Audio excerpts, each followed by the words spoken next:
Iowa Congressman Steve King, who was one of the first lawmakers to push for Kate's Law legislation to toughen penalties for illegal immigrants who re-enter the country after being deported.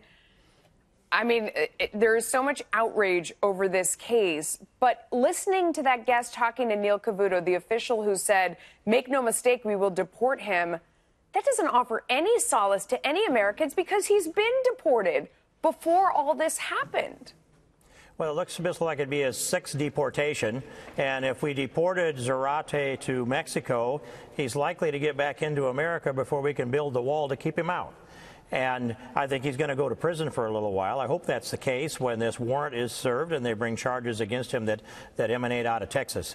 But this is a sickening thing to see that there he was on the block for justice, and a jury in California decided they would pull an O.J. Simpson jury and simply give him amnesty for the killing of Kate Steinle. And I say he killed Kate Steinle. And sure, a person's innocent until proven guilty. There isn't a person in America that thinks that Zarate didn't kill her. Okay. So if they don't want to find him guilty of first or second degree murder or negligent homicide, and they found him guilty of a gun charge, they're anti-gun, but they're not anti-murder in San Francisco, is what it looks to me like. Is it fair to characterize the jury that way? I mean, some say the prosecutors didn't do a good job, that the charges brought against him were wrong. It could be the way they built their case. I mean, are you sure it's that jury nullification?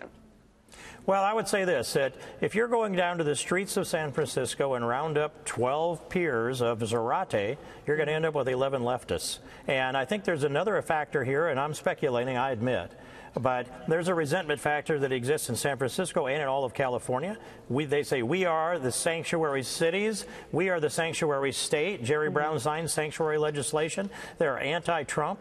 And this is a spiteful thing. It had to be a component of this because they could not have made a conclusion based upon a reasonable doubt. There's no reasonable doubt Zarate killed Kate Steinle. It is a tragedy of justice. No one even disputes. I'm sickened by it. No one even disputes the fact that he killed her. I want to ask you, I was drilling down on some of the legislation that you're putting forth to try and solve this. And I looked at one of the details because I think a lot of the economic factors, if you disincented employers to hire illegal immigrants for jobs that maybe Americans don't want to do, but if you did a lot around employment, that would solve some of the problem at least.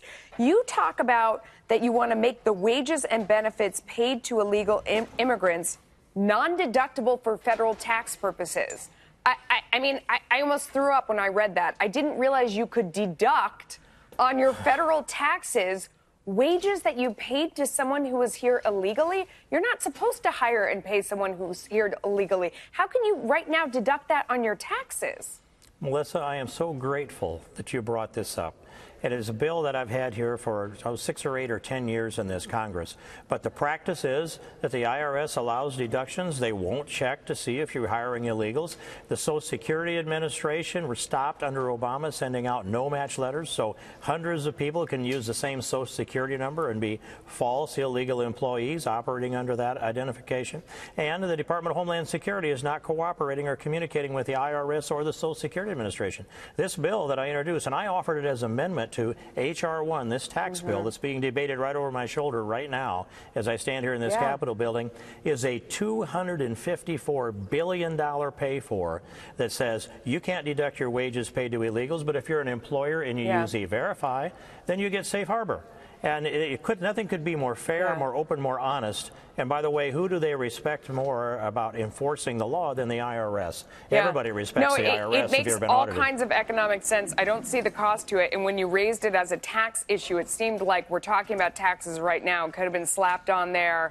Very interesting. Anyway, we're out of time, sir. Love to talk to you again soon. Thank you. Thanks, Melissa.